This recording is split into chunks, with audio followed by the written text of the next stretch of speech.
20. Tepat di saat matahari tenggelam, Naina telah tiba lagi di rumah sakit. Dia membawa sebuah paper bag di tangannya. Dia peluk erat paper bag itu dan berjalan cepat menuju kamar sang ibu. Ketika masuk ke dalam sana, Naina kini tidak disambut dengan senyuman, melainkan wajah yang terlihat cemas dari Ibu Wilda. Kabar tentang Nicholas yang seorang direktur utama rumah sakit saja sudah membuatnya tercengang, dan tadi Naina mengatakan bahwa anaknya tersebut akan membelikannya satu set perhiasan. Di antara rasa percaya dan tidak, kini Ibu Wilda melihat anaknya datang dengan sebuah paper bag di tangannya. Naina juga tersenyum lebar sekali. "Bu," sapa Naina, dia buru-buru mencuci tangannya di wastafel, lalu menghampiri sang ibu dan duduk di tepi ranjang. "Lihat yang aku bawa, ini adalah hadiah untuk ibu," kata Naina. Dia membuka paper bag yang dibawanya, mengeluarkan sebuah kotak perhiasan berwarna hitam. Kotak itu langsung dia buka tepat di hadapan sang ibu.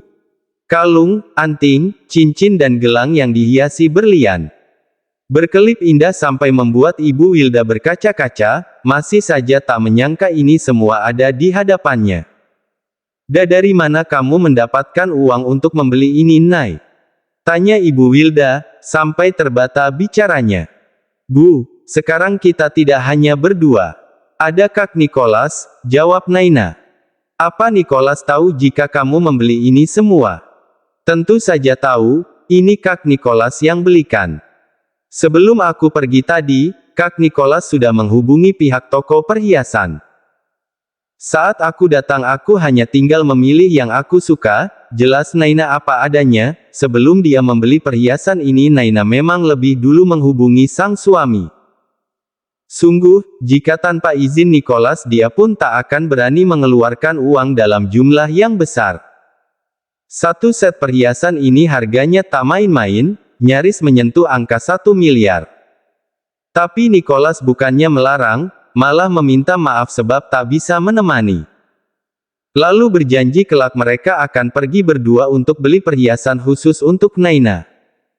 Memiliki Nicholas di dalam hidupnya, adalah sebuah keberuntungan yang tak terkira bagi Naina. "Ibu tidak percaya padaku. Ingin ku panggil Kak Nicholas ke sini?" tanya Naina lagi. Dia benar-benar ingin menunjukkan pada sang ibu bahwa kini mereka telah bahagia. Mereka tak butuh pria bajingan yang telah membuang mereka, kini mereka bisa hidup dengan baik. Hanya tentang hal ini yang dia ingin ibunya mengerti. "Tidak usah, Nay, ibu percaya padamu," jawab Ibu Wilda. Akhirnya dia tersenyum dan menjatuhkan air mata. Naina yang tak ingin mereka sedih-sedih terus pun mulai memasangkannya perhiasan itu pada sang ibu. Mulai dari cincin yang begitu indah. "Ya Tuhan, ini indah sekali, Nay. Ibu seperti tidak pantas memakainya," kata Ibu Wilda. "Kata siapa tidak pantas, ibu sangat cantik saat memakai perhiasan ini," balas Naina. "Sudah, pakai cincin saja, yang lainnya disimpan," kata Ibu Wilda lagi saat Naina hendak mengambil gelang di dalam kotak perhiasan tersebut. "Baik, Bu," jawab Naina. Dia tersenyum lebar. Senang saat melihat ibunya bisa tersenyum seperti ini. Apapun akan Naina lakukan demi kebahagiaan sang ibu. Sang ibu yang tetap bersamanya di saat keadaan paling sulit, tidak pergi dan lepas tanggung jawab begitu saja seperti pria bajingan itu. Sekarang giliran Naina yang tak akan pernah meninggalkan ibunya. Bahkan berusaha sebaik mungkin untuk membahagiakan sang ibu pula. Malam pun bergulir. Pagi ini saat perawat Ami memeriksa keadaan Ibu Wilda dia langsung melihat ke arah cincin di jari manisnya. "Cincin ibu indah sekali," kata perawat Ami. Ibu Wilda pun tersenyum saat mendapatkan pujian tersebut.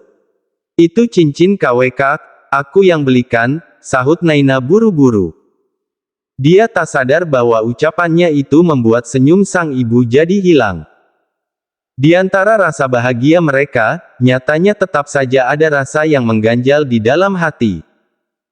Sebab pernikahan ini masih disembunyikan dan membuat Ibu Wilda mulai berpikir banyak hal. Benarkah Padahal cincin ini sangat indah, aku sampai berpikir bahwa ini adalah berlian yang asli, jawab perawat Mia. Dia lantas mengesampingkan pembicaraan tentang cincin tersebut dan kembali melakukan pemeriksaan secara menyeluruh terhadap kesehatan Ibu Wilda. Bagaimana jika pagi ini kita keluar, Ibu bisa mendatangi taman yang ada di rumah sakit ini, kata perawat Ami kemudian. Wah, apa benar Ibu boleh keluar Kak? Sahut Naina pula, justru dia yang paling semangat tentang hal ini. Boleh, pagi tadi Dokter Nicholas sudah menghubungi aku. Jika keadaan Ibu Wilda stabil maka beliau boleh jalan-jalan keluar menggunakan kursi roda, jelas perawat Ami. Aduh, tidak usahlah nak. Biar Ibu di kamar saja.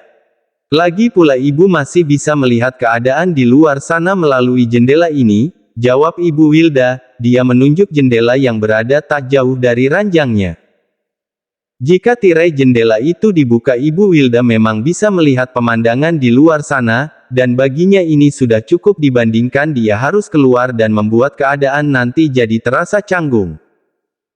Sekarang saja Naina harus berbohong kepada perawat Ami tentang cincin yang dia gunakan, bisa jadi nanti Naina akan berbohong pada seluruh orang yang mereka temui di rumah sakit ini demi menyembunyikan kebenaran tentang cincin yang kini dipakai oleh Ibu Wilda. Sungguh, Ibu Wilda tidak ingin sama anak hidup dengan cara seperti ini. Baiklah kalau begitu, tapi jika nanti tiba-tiba Ibu Wilda ingin keluar panggil saja aku. Aku akan mendampingi Ibu Wilda, balas perawat Ami. Naina hanya mampu mengangguk, dia tidak bisa memaksa sang ibu untuk keluar. Nay, ikut aku dulu ke ruang jaga ya. Ada beberapa hal yang ingin aku bicarakan padamu mengenai kesehatan Ibu Wilda, pinta perawat Ami setelah semua tugasnya di sini selesai. Baik Kak, jawab Naina patuh. Dia juga berpamitan lebih dulu kepada sang ibu sebelum ikut pergi dengan Kak Ami. Saat Naina dan perawat Ami keluar dari ruangan itu, Gracia di ujung sana melihatnya dengan jelas. Kini Gracia merasa bahwa hidupnya di rumah sakit ini benar-benar sudah terbelenggu, dia tidak lagi menemukan kebebasan yang seperti dulu.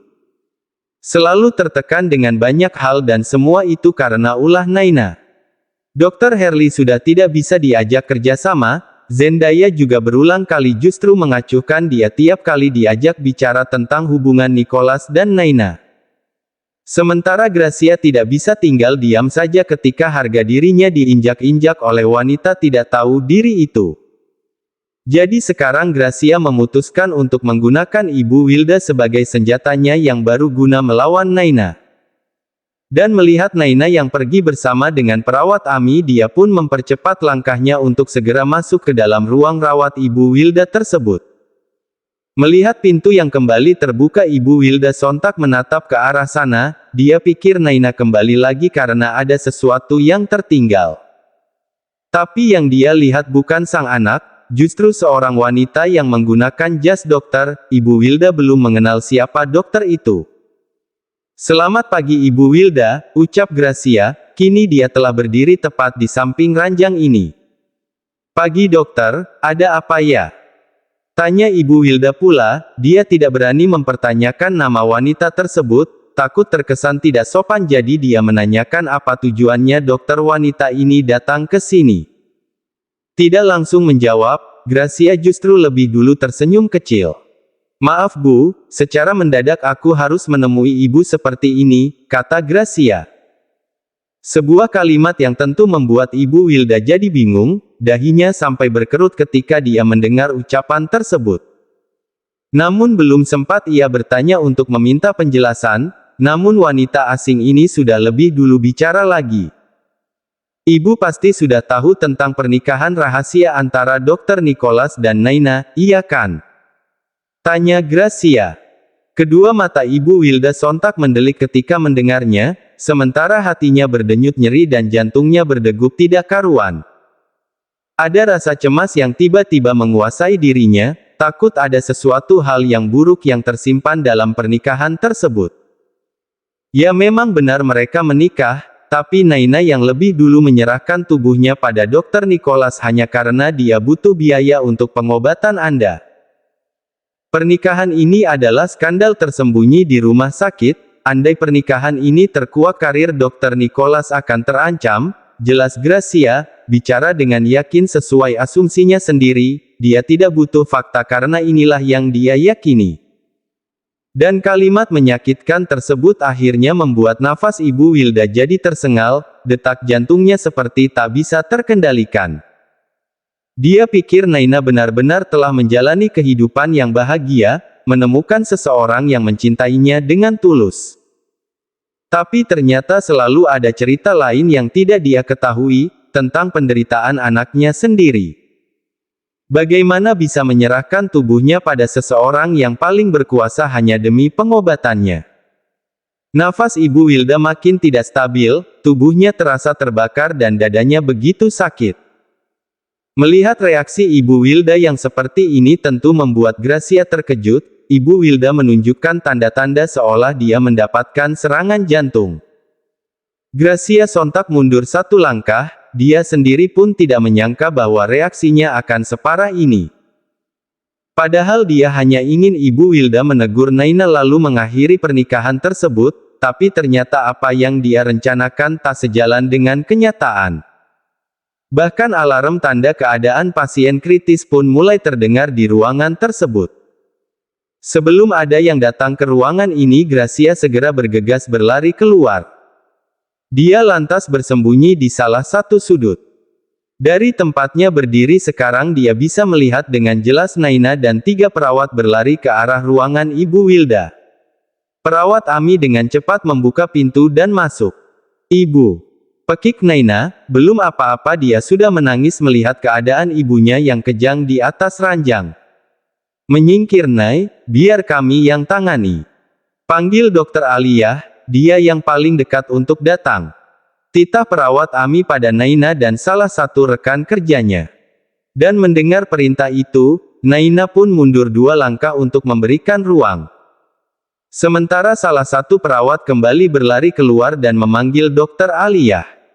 Beberapa saat lalu keadaan Ibu Wilda sangat baik, tapi sekarang secara mendadak kondisinya berubah jadi kritis seperti ini. Di antara kedua matanya yang menatap rabun, Ibu Wilda melihat ke arah sang anak. Melihat Naina yang selama ini begitu banyak berjuang untuknya. Ibu yang tidak pernah bisa memberikan kehidupan yang lebih baik untuk sang anak, justru selalu menempatkan Naina pada kondisi yang sulit. Pemikiran seperti itu membuat Ibu Wilda ingin menyerah, dia ingin pergi agar Naina bisa menjalani hidupnya tanpa perlu terbebani oleh dia. Dan saat Dokter Aliyah berhasil masuk ke dalam ruangan ini, Ibu Wilda pun menutup matanya dan tidak lagi mendengar apapun. "Bu, Ibu," lirih Naina, dia menangis dengan suara yang tertahan. Naina melihat dengan mata dan kepalanya sendiri saat sang ibu berjuang dengan rasa sakit. Di hadapannya langsung Dokter Aliyah mengupayakan segala cara untuk membuat ibunya sadar. Namun akhirnya alat pendeteksi jantung itu menunjukkan tanda bahwa tak ada lagi detak di dalam tubuh sang ibu. Saat Nicholas dan Dr. Hamka datang, Ibu Wilda sudah meninggal. Tangis Naina pecah seketika itu juga dan Nicholas memeluknya tanpa peduli tatapan semua orang. Pelukan yang terasa begitu erat dan melindungi, pelukan yang harusnya Dr. Nicholas berikan pada seseorang yang begitu berarti untuknya. "Bagaimana keadaan Ibu Wilda?" tanya Gracia pada salah satu perawat yang ikut menangani Ibu Wilda. Gracia bertanya dengan rasa cemas yang coba dia sembunyikan. Cemas yang jadi berkali-kali lipat ketika dia melihat Dr. Nicholas dan Dr. Hamka pun mendatangi kamar rawat itu. "Ibu Wilda meninggal, dokter, beliau terkena serangan jantung. Sekarang sedang ditangani untuk segera dimakamkan," jelas perawat tersebut apa adanya.